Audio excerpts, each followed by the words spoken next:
Hello everyone, I'm Rachel Leroy, the host of Christian Emotional Recovery, the podcast, the host of Christian Emotional Recovery, the YouTube channel, and also the host of Christian Emotional Recovery, the website. So check those out. Hit the subscribe button on the YouTube channel if you haven't already. Thank you so much for visiting the YouTube channel. And if you haven't, also go below to the show notes and check out the link to the podcast and subscribe to that as well. So today I wanted to do a video on 10 ways to avoid re-traumatizing yourself when you're trying to heal. 10 ways to avoid re-traumatizing yourself when you're trying to heal. Now, bear with me because my computer screen is right here, and so I look at this. This is where my notes are for my videos. Some of my videos I will just improvise a little bit, but some of them I have fairly detailed notes, so bear with me if I'm looking back and forth between the camera and the computer. Thank you for bearing with me. So a lot of us are survivors of trauma and abuse and traumatic situations and traumatic events.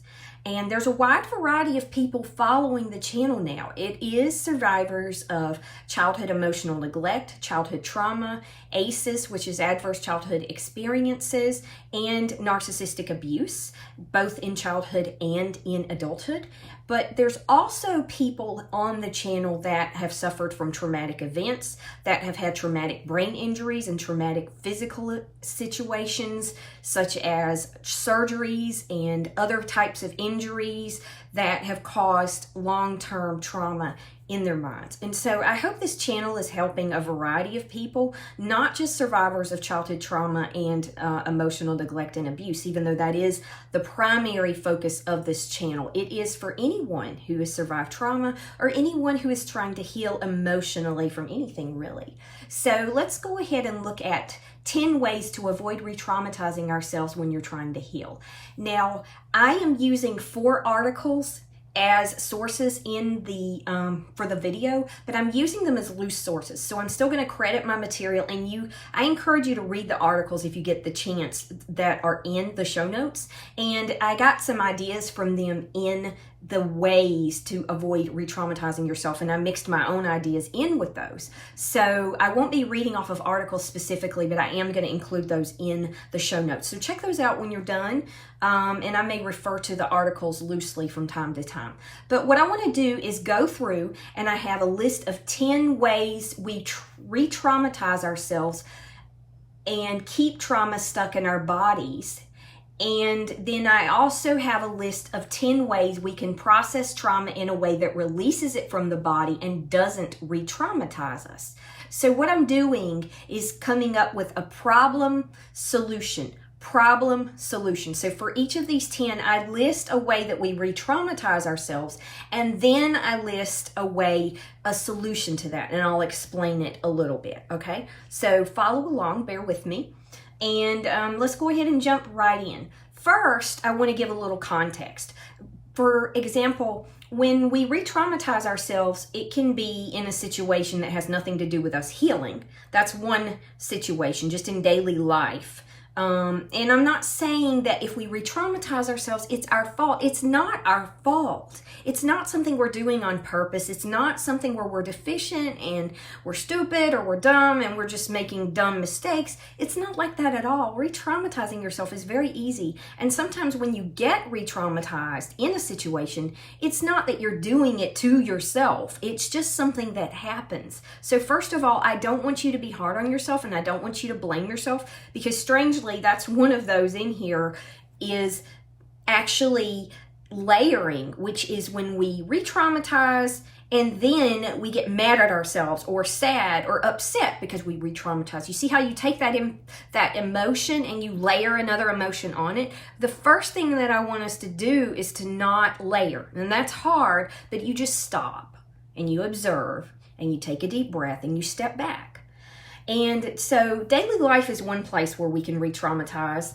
And then in another one is we can get re-traumatized in situations where we're in therapy directly with a coach or a therapist or a psychiatrist or a psychologist, a minister, a rabbi, or whatever the case may be, if somebody doesn't know what they're doing when they're doing trauma therapy, they are likely, even when they mean well and they're compassionate and they're a good therapist otherwise, to potentially cause re-traumatization. That happened to me a lot in my early therapy because I didn't even know what was going on. And so if you know, then you can find a therapist who also knows what trauma is, who is very informationally educated or very informed about the nature of trauma and how to work with someone like that, and someone who has the wherewithal, the containment, the maturity, and the self-awareness to be able to actually take that into action when they're with you when you're triggered.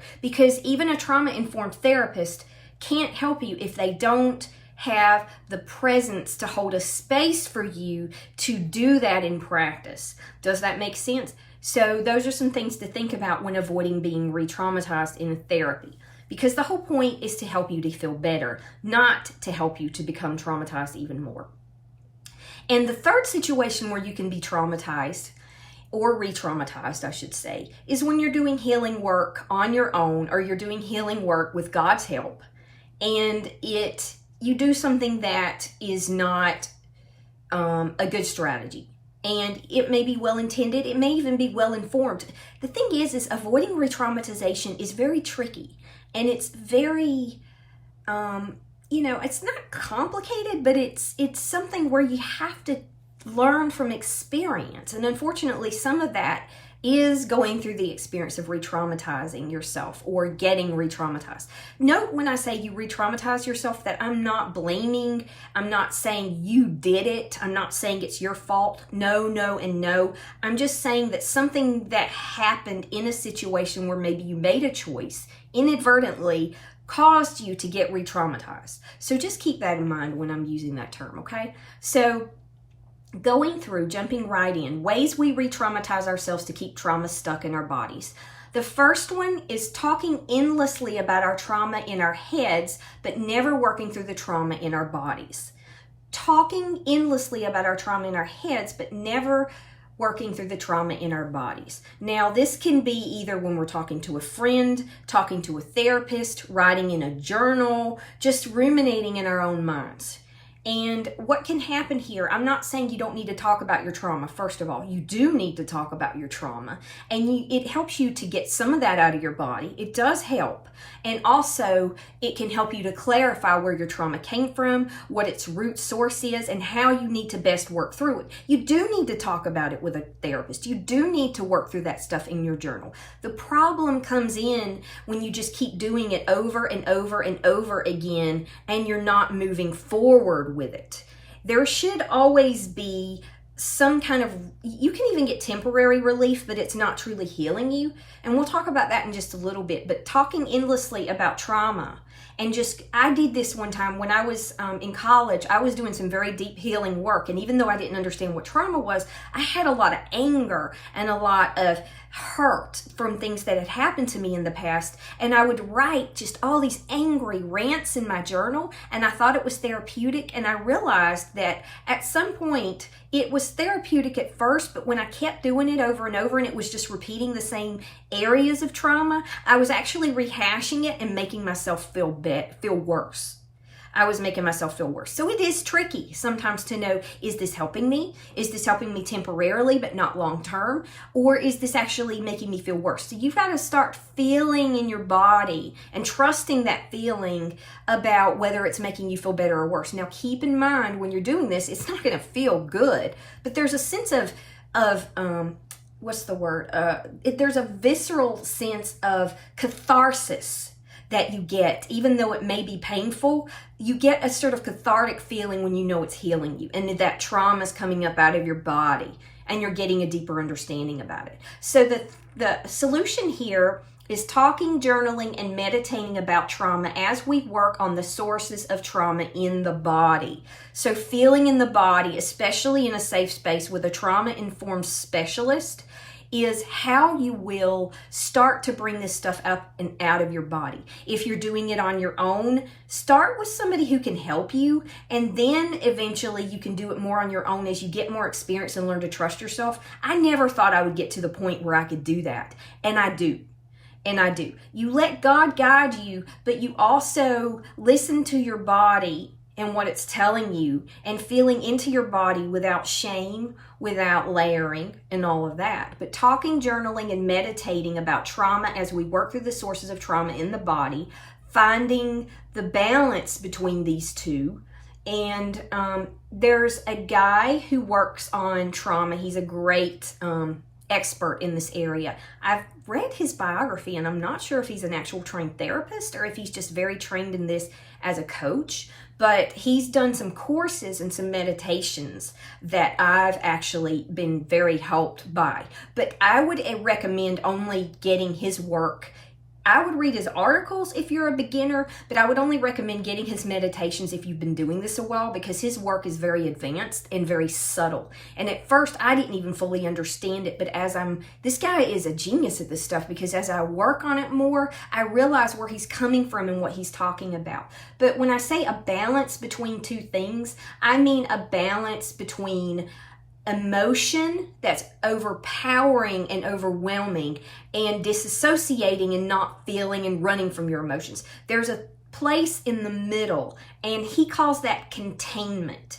And as you get more experience, you'll be able to have more resilience to sit with those powerful emotions without letting them overwhelm you, but still allowing yourself to feel them a little bit at a time, not the whole thing at once, in your body. And so talking, journaling, and meditating while you feel that in your body, while you're aware of how your body is responding, that should bring some of that stuff up out of your neural network. If you're body aware and you're working with your body while you're doing those on a specific trauma, whether it's with a therapist or on your own, it will help you. Okay?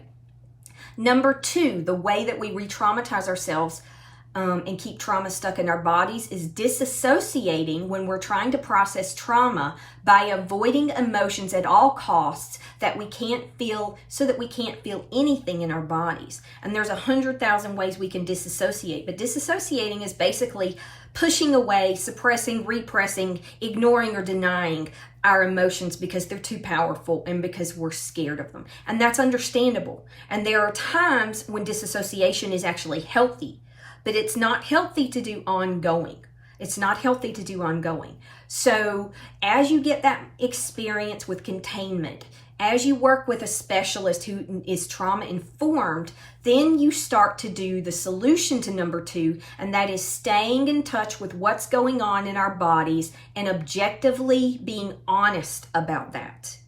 And showing yourself compassion, building the ability to sit with our emotions through resilience and gradual, keyword gradual exposure. You don't try to take on the whole trauma all at once. You take one little piece of it and you deal with that little piece, and then you take another piece of it and you deal with that little piece, and you do a little bit at a time. And that's how you can find a balance between resilience and not overwhelming yourself. Okay? You feel that a little bit at a time, and then you come out of it. You feel it a little bit at a time, and then you come out of it. Not like constant back and forth. Sit with it for a few minutes, and as you get more experience, you'll be able to sit with it longer. And sitting with it is what allows it to come up and out of your body, because you're feeling it, you're expressing it, you're allowing it to air out where it was suppressed before because somebody told you couldn't feel that way, or because you didn't feel safe, or because you didn't know how to deal with it. And none of that's your fault either. So number 2 is disassociating when we're trying to process trauma by avoiding emotions at all costs so that we can't feel anything in our bodies. And the solution is staying in touch with what's going on in our bodies and objectively and honestly thinking about that, building the ability to sit with our emotions gradually through resilience with gradual exposure. Number 3, way that we re-traumatize ourselves and keep trauma stuck in our bodies is overwhelming ourselves by letting the emotions of trauma take us over and letting them possess or control us. Now, it's easier said than done to just not let your emotions overwhelm you. And that's why you need to be in a place where you're calm and safe in order to process. And then you can bring that stuff up a little bit at a time. And if it becomes completely overwhelming, back off. If it becomes too much, then stop. That's okay. You can come back to it later when you're able to handle it more. Okay, so it is a judgment call. It is something you learn. It's a bit subtle, but you learn from experience what is enough and what is too much. And sometimes there's a gray area too, and that's okay. So the solution to this is starting off calmly. So being in a place where you're in a good mental state or an okay mental state. And then starting off calmly when processing trauma, when you're doing your own healing work, and observing what is going on in the body while doing the work. So the solution is starting off calmly when processing trauma and observing what is going on in the body while doing the work. So number 4, ways we can re-traumatize ourselves and keep trauma stuck in our bodies. Number 4 is trying to force or push the process too much at a time or more than we're ready to process. That's one that I was guilty of, and I thought that I was actually doing powerful healing work, but what I was doing was re-traumatizing myself without realizing it. So it's something you need to be very careful about, but you also want to push forward carefully. Trying to force or push to process too much at a time, I know you want to heal. I know you want to heal fast. I was the same way. I'm like, I would rather just sit in a bathtub and cry for 5 days straight and have all this trauma out of my body. And there are some people who've done that, but for me, at least, and for most people, I don't think that's the way to process trauma. And there might be times where we go through something like that and we are in a state of grief and we do let that out of our bodies and it is overwhelming and then we feel better. But that's not generally how you process trauma consciously. Number 4 here, the response to this is processing a little bit at a time instead of trying to take on the whole mountain. Processing a little bit at a time instead of trying to take on the whole mountain. So I know, like I said, trauma sucks and it feels like crap, right? But you take a little bit at a time, and over the course of weeks and months, if you're consistent, you start to see that come down. You start to see it come down. So it does add up over time, and you'll start to see the progress that you've been looking for. So give it time and be consistent. That doesn't mean every day. Again, don't force to do it every day. If you need a break for a day, take a break for a day. Just don't stay away from it too long. Stay in practice. Find that balance. And that balance is what will really help you to make steady progress. Fast progress in healing trauma is possible, but sometimes it can increase the risk of re-traumatizing yourself. Number 5 of ways you can re-traumatize yourself and keep trauma stuck in your body is judging your emotions as they come up in a way that makes you feel worse. Judging your emotions as they come up in a way that makes you feel worse. So what that is you're traumatized, and then you layer on top of that. You either get depressed or mad at yourself, or you feel guilt, or you're ashamed of yourself because you feel so-and-so emotion that's coming from trauma. Note, the trauma is not your fault. And I know it's easier said than done to not layer, but it is something you can do through meditation. If you go into meditation and start to deconstruct this stuff, and you become aware of your initial trauma, and then you can see the layering that's separate, and you can gently back off from that layering. First you learn to identify it, and then you separate it. That's where the acorn, look at the show notes below, the acorn meditation and acorn process that I have for dealing with difficult emotions can help you start to differentiate between your initial trauma and layering, or, ooh, this is how I feel about my trauma. You see the difference? So it's not something you need to feel bad about. Layering is perfectly normal. So if you layer, just observe that as well, okay? But judging your emotions as they come up in a way that makes you feel worse doesn't help. But don't judge yourself if you do it. It's tricky, right? But as you practice, you will get better. I didn't think I could ever do any of this. It took me years, but it can be done. It can be done. So the solution, number 5, is not judging what feelings or thoughts come up in the process, and not judging ourselves if judgment comes up too. I'll say it again, not judging what feelings or thoughts come up in the process, and not judging ourselves if judgment comes up too. Okay? Number 6, I want to get on through these, In ways we can re-traumatize ourselves and keep trauma stuck in our bodies is staying cognitive and analytical and not being in touch with what we're feeling in our bodies. Staying overly cognitive and analytical and not being in touch with what we're feeling in our bodies. Now, let me make a note there. There's nothing wrong with being cognitive and analytical about your trauma. And there is a time to step back and be objective and analyze it. But when you're trying to actually do the processing of the healing work, you need to go more into your body and allow yourself to feel what you're feeling, like I said, with containment, a little bit at a time, gradually, when you're doing your healing work, when you're doing therapy. So number 6 here, in response to that, is being aware of your thoughts without getting caught up in them and completely blocking them out. There's a balance with the emotions. You don't want to overwhelm yourself with too many at a time. You don't want to just let them completely take you over and possess you.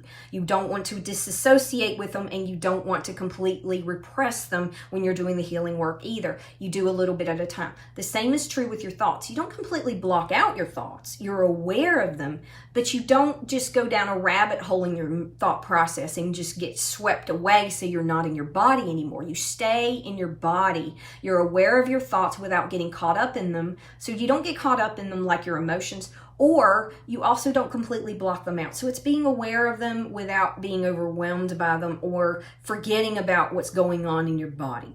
Stay in the body and stay aware of your thoughts. And you can go back and forth a little bit with each one. It doesn't have to be where you're trying to do both at the same time on some balancing skill. Does that make sense?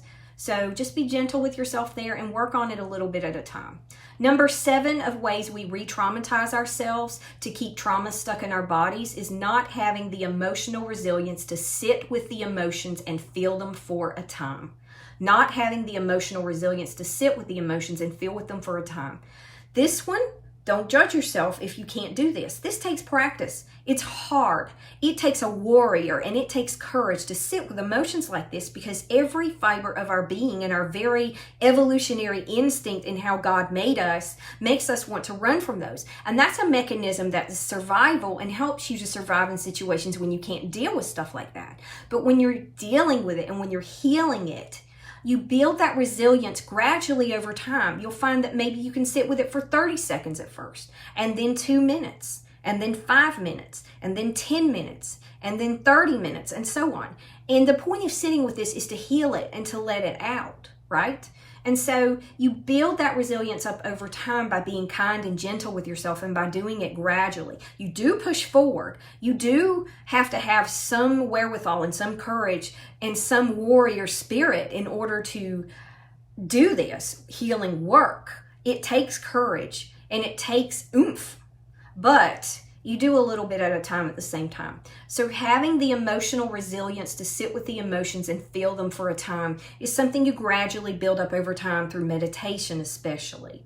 Meditation is really helpful. Also, working with a therapist one-on-one is helpful as well.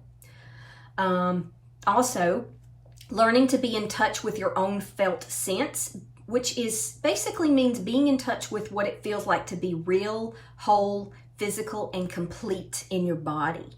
And that's where grounding work will help you to become more resilient as well. So I will say that again. One other solution here is learning to be in touch with your own felt sense. And what that basically means is having that full embodied presence in your body and in your mind, like I've been talking about, and being in touch with what it feels like to be real, whole, physical, and complete in our bodies. If you've suffered from trauma, there's probably a part of you that doesn't feel real. There's probably a part of you that doesn't feel completely like you're in your body looking out from your head to your toes. So those grounding exercises, and one that I recommend Peter Levine's work. Peter Levine, Levine, because he does a lot of grounding stuff to help you feel real and grounded in your body. Okay, so there's a lot of other great work out there too. There's a lot of free stuff on YouTube if you can't afford a course, or there's a lot of good books out there too. I do a lot of Audible books because I sit in front of a computer for like 8 hours a day between teaching and working on the podcast and doing training for things.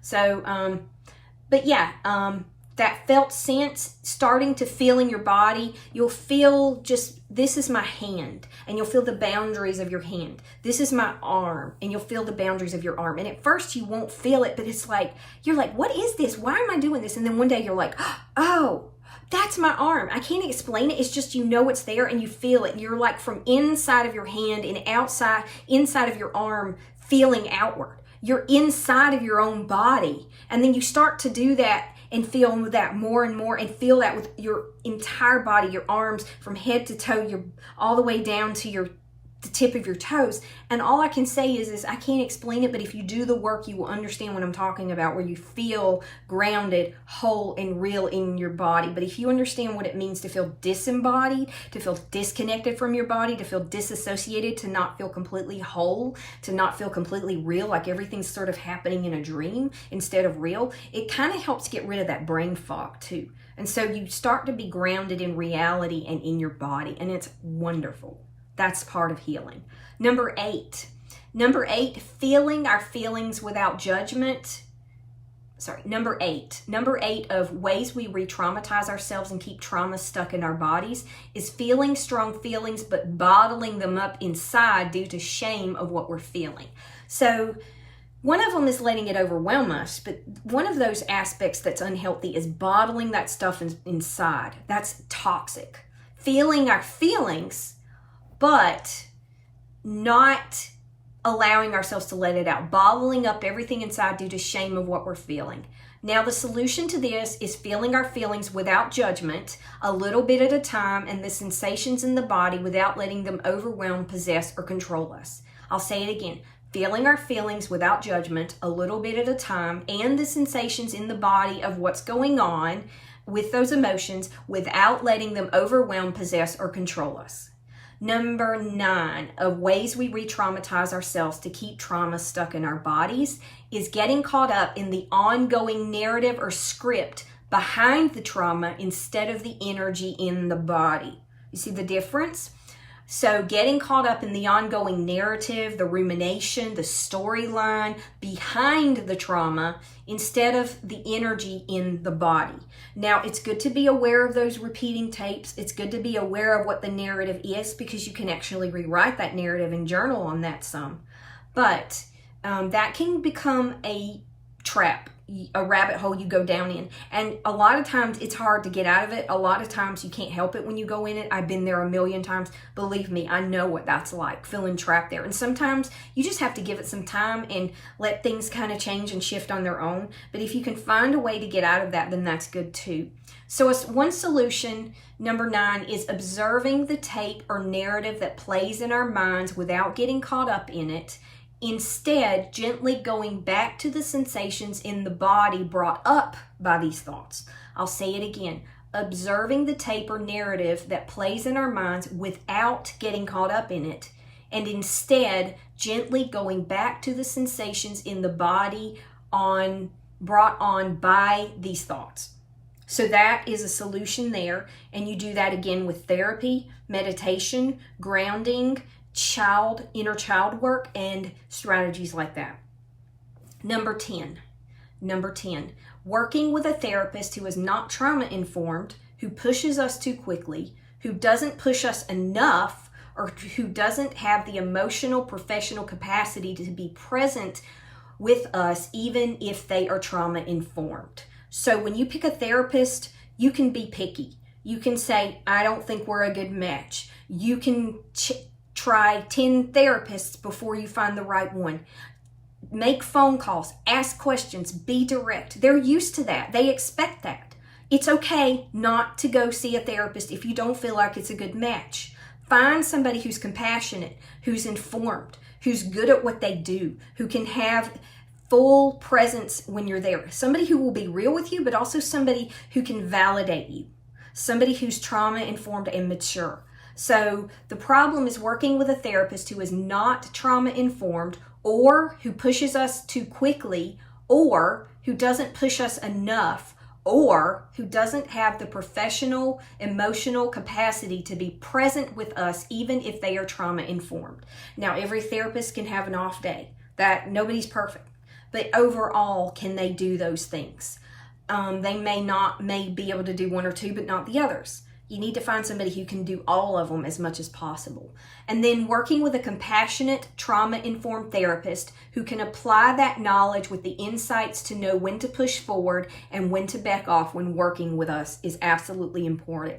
So do your homework, do your research, get online and find trauma-informed therapists, one, who are you have more choices now too if you're able to get a therapist. I know not everybody can afford that. And there are alternatives. Like I said, you can still do the healing work on your own. And there's a lot of people who never see a therapist. They do the healing work with God's help and they are able to do the full healing, get the full healing, and God heals them.